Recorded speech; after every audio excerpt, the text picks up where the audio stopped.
네, 안녕하세요. 미녀 강사, 아니 요즘은 마녀 강사로 불리우고 있는 김경진입니다. 31번 가겠습니다.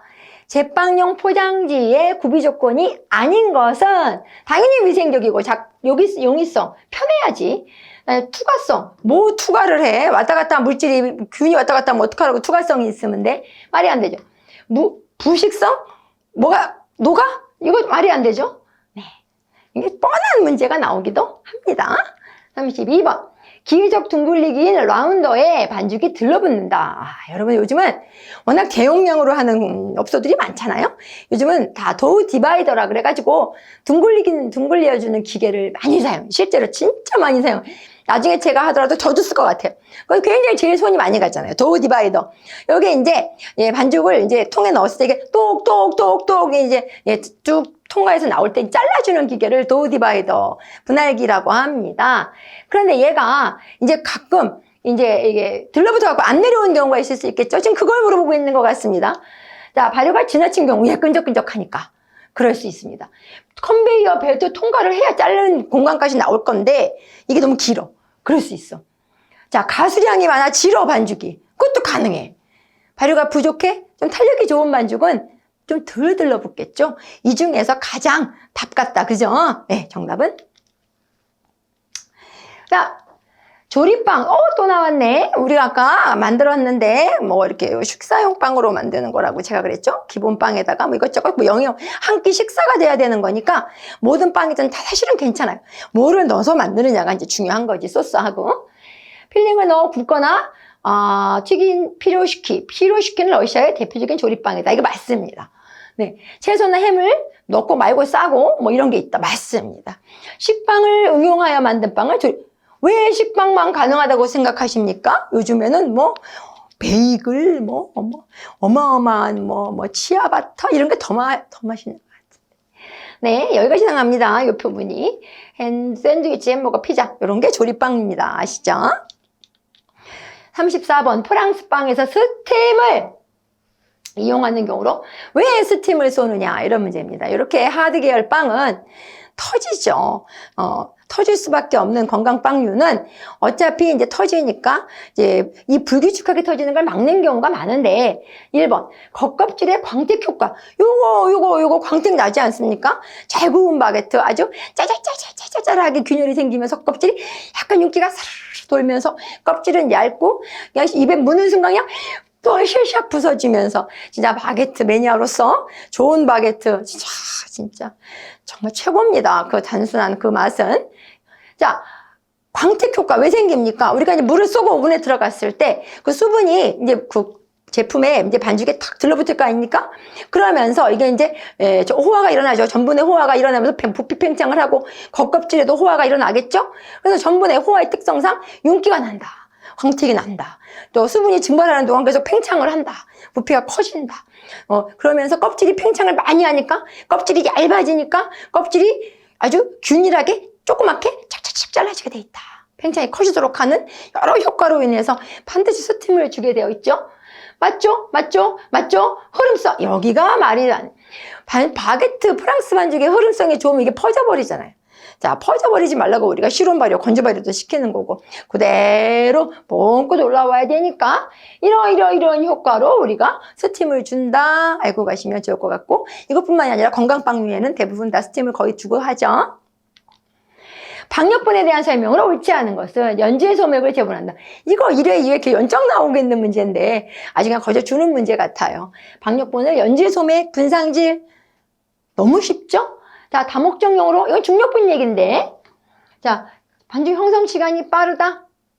이건 맞아요. 혼합 흡수율이 높아? 낮지. 입자가 커? 작지. 자, 이런 부분에서 박력분에 대한 설명은 정답은 1번. 자, 그 다음 문제. 페이스트리 제조에 사용하는 유지에 대한 설명으로 옳지 않은 것을 고르시오. 자, 유지에 대한 설명. 뭔가 가소성을 물어보는 문제다 라고 감 잡으면서 문제를 보시죠. 롤인용 유지는 경도 변화가 커야 된다. 아이, 여기서부터 벌써 뭔가 이상해. 경도 변화가 크면 이게 잘 녹고 잘 얼고 그런다는 뜻이잖아요. 이게 반죽 온도와 잘 맞춰서 끝까지 가져야 오븐에 들어갔을 때 팽창이, 유지에 의한 팽창이 쫙 일어나는 거 아니겠어요? 경도 변화가 크면 안 된다. 자, 다시 말해서 가속성 범위가 넓어야 된다. 여기 나와 있네요. 접기 조작할 때 유지가 형태를 유지할 수 있어야 할 정도로 녹지 않고 층을 만들어줘야 된다. 경도 변화가 작아야 그게 가능한 얘기죠. 롤인용 유지는 가속성 범위가 넓어야 한다. 자, 이 넓다라는 의미를 여러분 해석을 확실하게 해주셔야 돼요. 가속성 범위가 넓은 롤인용 유지를 사용한다. 이런 표현 들어보셨죠? 넓다. 온도 변화에 둔감하다. 얘가 둔감해야 돼. 다시 말해, 낮은 온도에서 얼지 않고 높은 온도에서 쉽게 녹아버리지 않는 이런 성질, 얘가 둔감한 성질, 이런 성질을 가속성 범위가 넓다 이렇게 표현을 합니다. 페이스트리 부피를 증가시키기 위해서 주로 사용하는 방법은 롤인용 유지를 증가시키는 것이다. 이걸 좀 증가시키면 부피가 증가한다고 합니다. 한없이 증가하는 건 아니지만 증가합니다.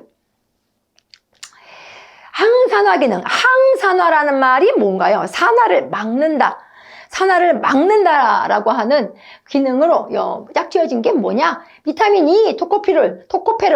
얘는 기본이지, 기본. 토코페롤. 사람도 많이 먹잖아요. 늙지 않으려고. 비타민 E. 자, 토코페롤, 천연 항산화제. 비타민 B1. 요건 뭡니까? 요건 티아민이라 그래서, 요거는 당질 대사, 우리가 이제 탄수화물 많이 먹는 민족에게 꼭 필요한 당질 대사 작용에 도움을 주는 비타민. 비타민 B1, 요거 아니고, 리그닌. 요건 식물의 세포 벽을 구성하는 성분이거든요. 요거 아니고, 마그네슘, 이건 아닙니다. 이건 항산화 기능은 없어요. 여기는 안정시켜주고, 근육 이완 수축에 관계하는 거고. 비타민 C, 요거 관계합니다. 요거.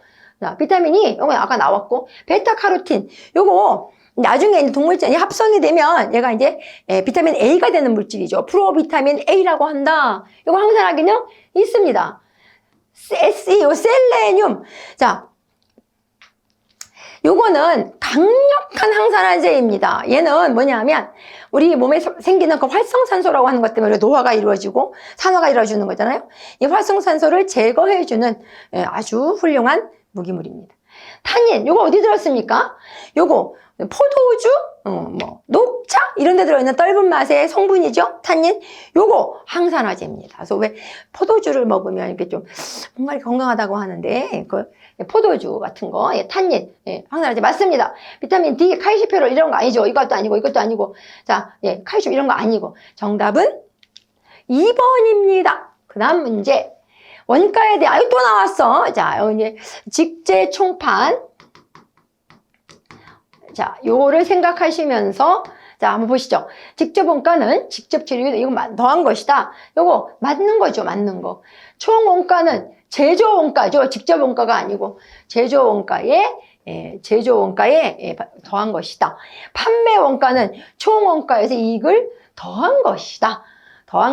제조 원가는 직접 원가에 이익을 더한 게 아닙니다. 제조 원가는 직접 원가에 간접 재료비, 노무비, 경비를 더한 것이 제조 원가다. 그 다음 문제. 샌드위치빵 적합하지 않은 거. 저는 다 좋아하는데 샌드위치를 워낙 좋아하다 보니까 어디다도 다 집어넣는데 바게트 샌드위치 좋죠? 베이글 샌드위치도 좋죠? 시아바타 최고죠? 데니시 페이스트리 반죽에다 샌드위치를 요즘은 많이 해요, 사실은. 근데 요즘은 많이 하는데 이게 이제 그나마 정답을 제가 4번으로 보는 이유가 얘가 이제 먹다 보면 많이 부서지고 또 이렇게 유지가 많고 이런 반죽은 샌드위치보다는 뭐 과일을 얹거나 이렇게 생크림을 발라서 과일하고 먹거나 이게 더 어울린다. 이런 쪽의 의미인 것 같아요, 여러분들. 의미를 좀 포괄적으로 넓게 봐주세요. 패닝 방법으로 틀린 것은 반죽의 이음매가 바닥으로 간다. 맞죠? 폐에 들러붙지 이영제를 사용한다. 유동파라핀 쓰죠? 네. 이영제는 유동파라핀 같은 거 반죽 무게의 2 내지 3% 정도 아닙니다. 0.1% 정도를 사용하도록 합니다. 틀이나 철판 온도는 32도. 빙고 맞습니다. 자, 41번. 커스터드 크림, 우리 진짜 이제 이거 만들면서 시작하죠. 커스터드 크림을 만드는 방법으로 틀린 것은 물, 설탕, 유지, 달걀, 전분을 가열을 호환시켜 페이스트 상태로 만든다. 맞죠. 커스터드 크림의 기본 배합은 우유 100에 밀가루 옥수수 점은 각각 5%. 맞죠? 설탕을 50%를 넣으면 전분의 호화가 어려워 끈적거리는 상태가 맞습니다. 50%까지 넣게 되면 이래요. 근데 보통 몇 프로 넣나요? 한 30% 정도? 넣게 되죠. 커스터드 크림의 기본 배합은 물 100에 대하여 설탕은 이 정도, 난황, 노른자를 사용하면 하니까 노르스름한 색깔 되는 거죠. 3 내지 5%가 아니라 30% 정도 사용합니다. 노르스름한 커스터드 크림 노른자 색깔 때문입니다. 그 다음 정답은 4번. 빵 제조 시 토핑에 대한, 토핑이라는 말은 위에 올라가는 거잖아요. 위에 올라가는 거. 토핑은 최종 단계 이후에 반죽과 함께 반죽과 혼합하는 것이다. 토핑이 충전물 얘기하는 것 같아요. 굽기 후 짤주머니를 이용하여 제품의 중앙에 충전물이래잖아요. 성형하는 과정에서 제품을 성형한 후 반죽 속에 넣는다? 충전물이잖아요. 충전물. 굽기 전까지 제품을 성형한 후에 위에 얹는다. 요거네. 요거. 위에 얹는다. 토핑과 충전물에 대한 문제였습니다. 사실상 굽기에 대한 설명으로 틀린 것은 굽기에 대한 설명. 과발효된 반죽은 낮은 압력의 스팀이 좋다. 자, 과발효된 반죽 여긴데 이 낮은 압력이 아니라 비교적 높은 압력의 스팀을 굵고 짧게 쏴주는 것이 좋다고 생각합니다.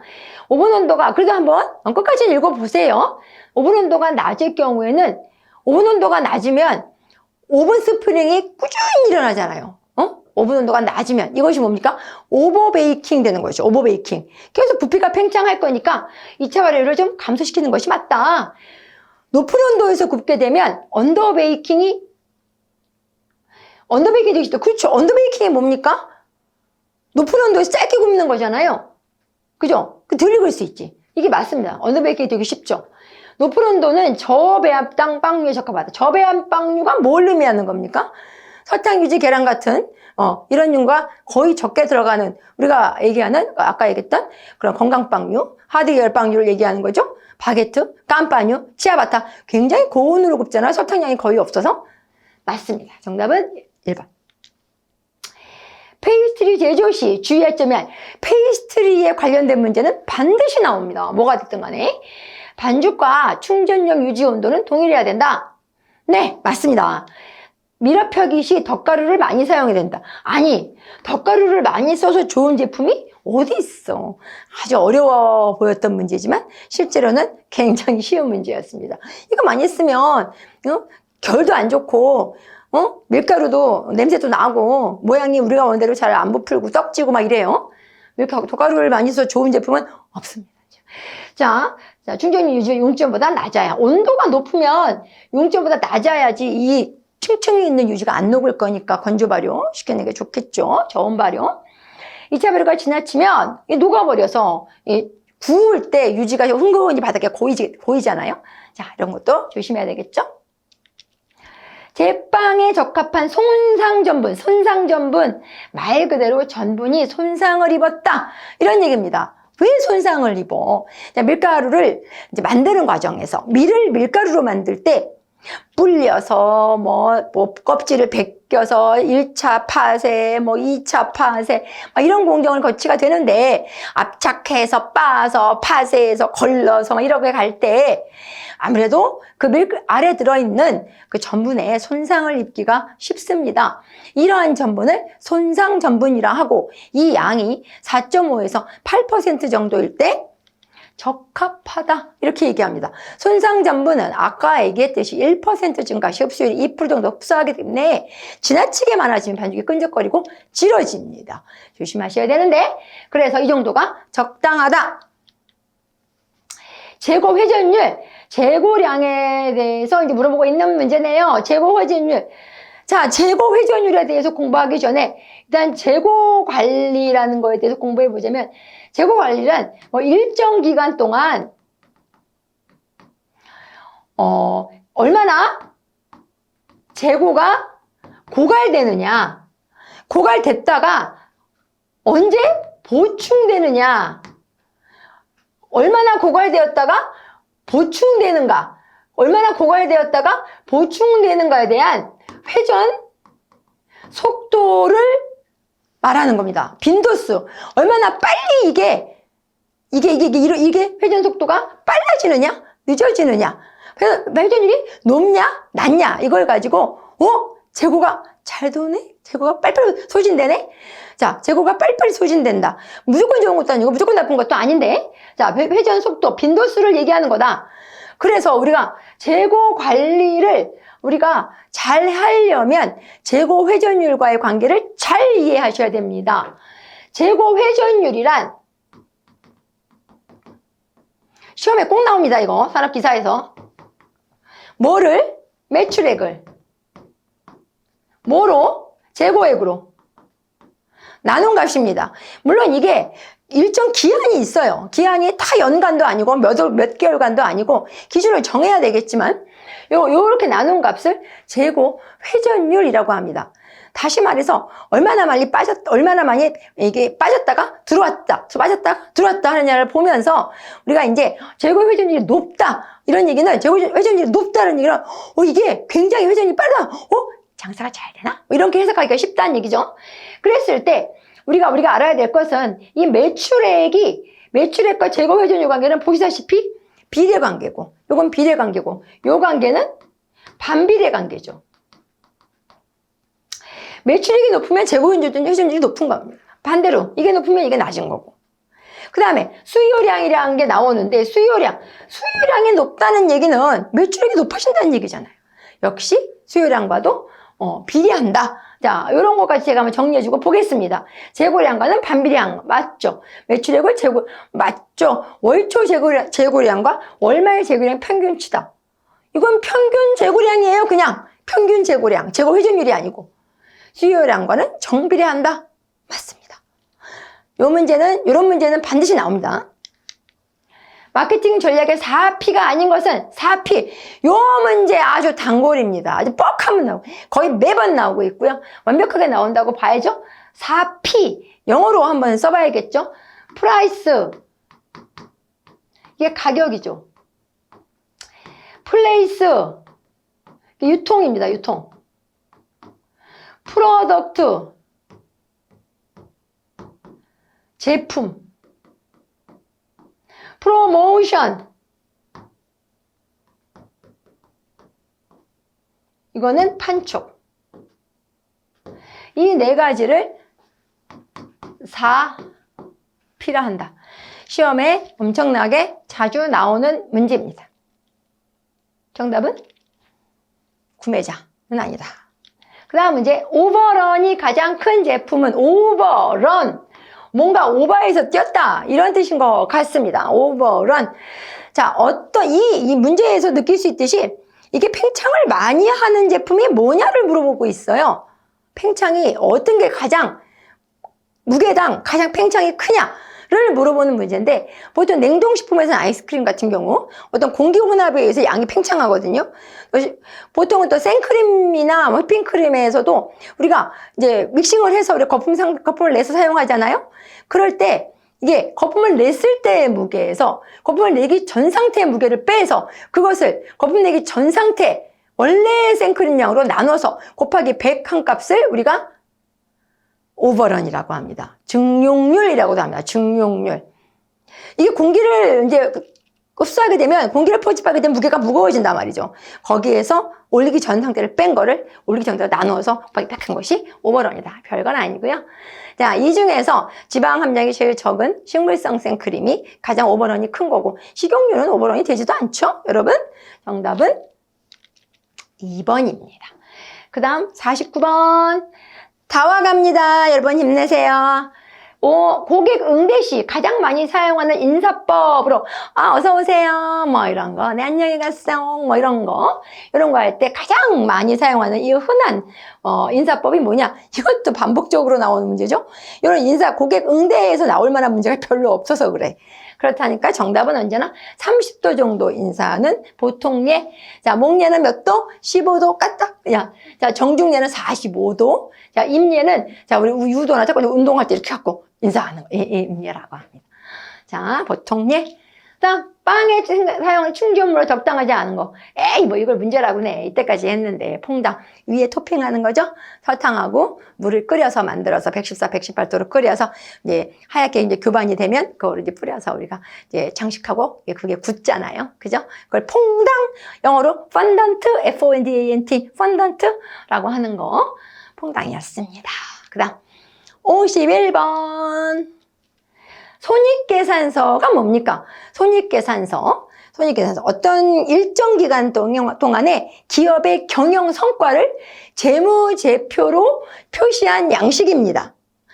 일정 기간 동안에 경영 성과를 양식이 있어요. 재무제표 양식에다 옮겨 넣은 거. 옮겨 놔서 이제 올해 이번에 어땠구나. 요거 이제 분석하는 자료로 사용하는 겁니다. 기업에. 그 3요소가 아닌 것을 고르시오.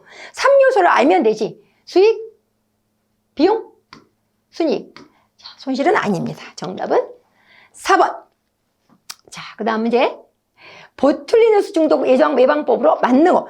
보툴리누스, 여러분, 세균성. 자, 세균성 식중독 중에서 감염형, 독소형 중에 뭐죠? 독소형입니다. 독소형. 독소 이름은 뉴로톡신. 자, 화농성 질환자. 이거 아니지. 이건 포도상이지. 자, 통조림. 여기네. 통조림. 하면 보툴리누스가 딱 떠올라야 돼요. 자, 정답은 네, 식자재. 요거를 이렇게 관리를 잘해야 예방이 된다. 이런 뜻입니다. 자, 뭐 이런 거 말도 안 해. 자, 넘어가겠습니다. 피자 도우의 맛에 영향을 주는 제품. 실제로 이런 문제가 나왔었습니다. 자, 피자 도우라 그랬잖아요, 여러분. 이건 뭐지? 도우는 뭘 뜻하죠? 반죽을 뜻하죠? 도우라는 단어는 반죽. 이게 보통 이제 일본말 잘못 번역해서 생지 뭐 이런 말도 쓰는데, 반죽, 이제 영어로 도우, 그죠? 이게 도우, 반죽 자체에 맛을 주는 재료니까, 소스나 토핑이나 치즈는 이건 도우에 영향을 준다기보다는 그 피자 자체의 맛을 이제 주는 재료죠. 도우라 그랬으니까 반죽 속 허브. 자, 반죽 안에 예를 들어 파슬리라든가 다른 기타 허브를 넣었다면 반죽 자체도 굉장히 독특한 맛이 나겠죠. 맛에 영향을 줄 수 있겠죠. 네, 정답은 4번. 자, 작업장을 일반 작업장과 특수 작업장으로 구분할 때 일반 작업장에서 해도 되는 작업. 중요한 재료냐, 중요하지 않은 재료, 동작이냐, 중요한 동작이냐, 뭐 이런 걸 물어보는 것 같아요.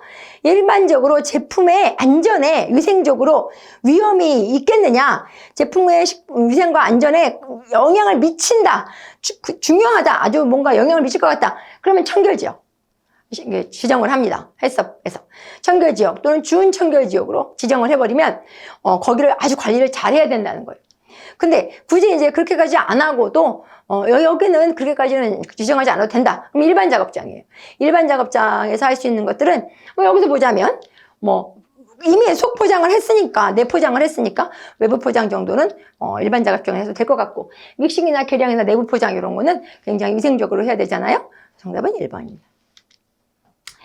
완제품 500g을 이제 식빵을 만든답니다. 그래서 이제 50개를 만들려고 하는데 발효 손실이 10%고 굽기 손실이 12%고 총 배합률이 180%고, 이때 도대체 이걸 500g짜리 식빵 50개를 만들려고 한다면 밀가루를 몇 그램 정도를 내가 쓸까? 그러니까 어떤 이제 재료를 구매할 때 굉장히 중요한 자료가 되겠죠? 밀가루 살 때 이걸 계산하는 문제고, 이런 시험 문제 이제 워낙 기능사에서도 많이 나오고 기사에서는 당연히 이거보다 더 어려운 문제도 푸실 수 있었으면 좋겠습니다. 자, 완제품 무게가 500이고 이거를 50개 만든다고 했으니까 이렇게 되겠죠? 25,000. 완제품에서부터 우리가 굽기 전 밀가루 무게를 가려면 무게가 점점 늘어나겠죠. 그 완제품 무게가 나오기 전까지는 굽기 손실도 있었을 거고 발효 손실도 있었을 거고 냉각 손실도 있었을 거고 작업 손실도 있었을 거고 여러 손실을 거치다 보니까 완제품으로 나오기까지는 무게가 다 줄어서 나오는 거죠. 이게 거꾸로 우리가 지금 완제품 무게를 알고 있어. 그럼 거꾸로 가야 되니까 무게가 점점 늘어나야 되는 상황을 우리가 지금 예견하고 있는 겁니다. 이게 줄어들기 전 무게를 구해야 된다는 겁니다, 우리가. 자, 25,000을 이게 지금 앞으로 가야 되니까 나눠야 되는 거죠. 나누기. 자, 일단 굽기 전에 무게가 얼마였을까요? 굽기 손실이 몇 프로였는데? 12%? 12%가 줄었어요? 그러면 굽기 전 1에서 12%를 숫자로 바꾸면 0.88. 이게 굽기 전 무게입니다. 굽기 전 무게, 여기까지가. 굽기 전 무게로 나누고 다시 발효 손실은 몇 프로? 10%, 1%. 자, 이렇게 나누면 됩니다. 이렇게 나누면 이게 반죽 무게입니다. 반죽 무게. 그러니까 분할도, 발효도 안 했고 굽기도 안 했고. 자, 이걸 나누면 25,000 나누기 0. 아니죠. 쏘리. 여기 잘못됐죠, 여기가. 0.12죠, 여기 12. 88이 아니라 바로 빼버렸어. 항상 이렇게 바로바로 빼버리는 연습이 있어가지고, 이런 식으로, 자, 12%는 0.12, 10%는 0.1. 맞죠, 여러분? 0.88 나누기 0.9. 이렇게 하시면, 이게 뭡니까? 반죽 무게가 나올 것이다. 자, 이 반죽 무게가, 얼마가 나왔어? 이 무게를, 자, 총 배합률이 얼마라고 그랬으니까? 총 배합률로 나눠. 그럼 이게 얼마가 나왔어? 곱하기 100 하시면 됩니다. 왜 100을 해요? 밀가루의 비율은 100%니까. 이렇게 하시면 밀가루의 무게가 나온다. 이런 거 푸실 때 너무 어려워하지 마시고 완제품 무게를 구해서 바로 0.88로 나누고 0.9로 나누고 해서 그 무게를 다시 총 배합률로 나누고 계속 나눠가는 거야. 그래서 나눠간다고 생각하시면 이 문제는 구할 수 있다.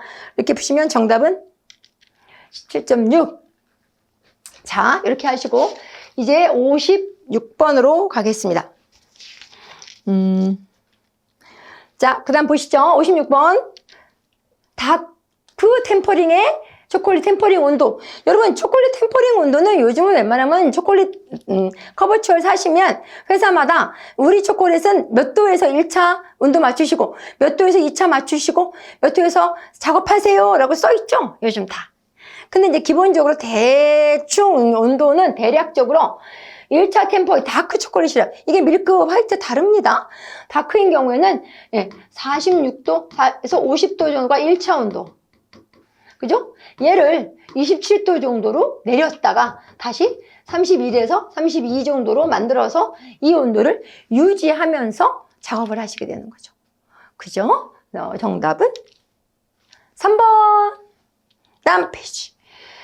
바이러스 또 나왔습니다. 여러분, 자, 외워주시나요? 1인 광촌소설 홍류관. 자, 감염병의 종류에는 자, 세균성이 있을 것이고, 바이러스성이 있을 것이고, 리케차성이 있을 것이고, 그 다음에 원충류에 의한 원충류에 의한 감염병이 있다.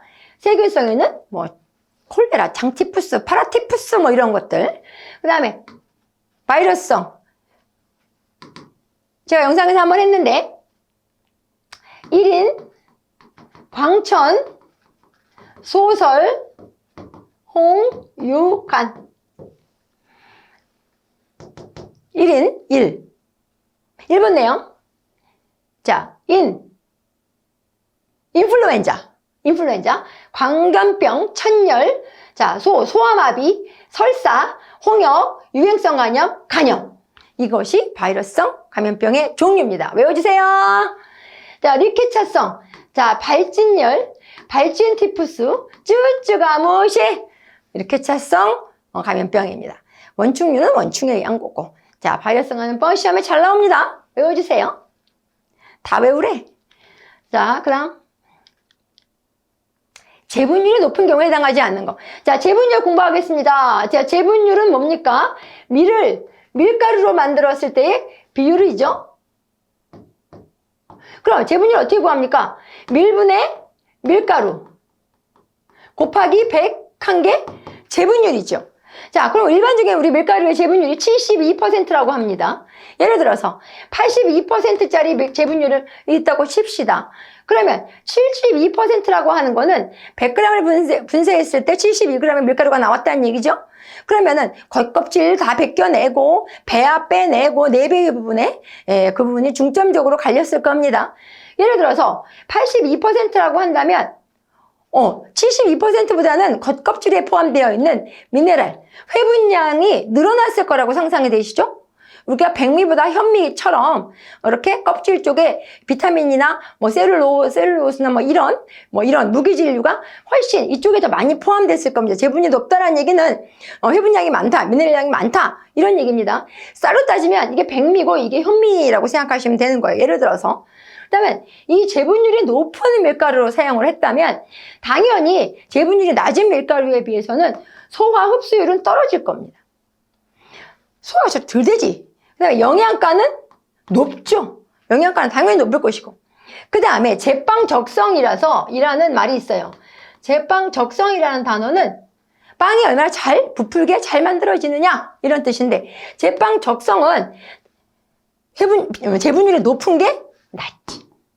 제분율이 낮은 게 더 잘 부풀. 자, 우리가 요거를 알고 요 문제를 풀어보겠습니다. 자, 당연히 색도 얘가 어둡습니다. 그러면 비타민, 무기질, 섬유소가 많은 게 제분이 높은 거 맞지. 흡수율 떨어지는 것도 맞지. 회분량이 많다니까. 자, 입자가 거칠고 색이 어둡다. 아무래도 현미도 색깔이 좀 더 느리딩딩하잖아요. 하얗지 않고. 회분량이 많아서 그렇습니다. 색깔도 검트하고.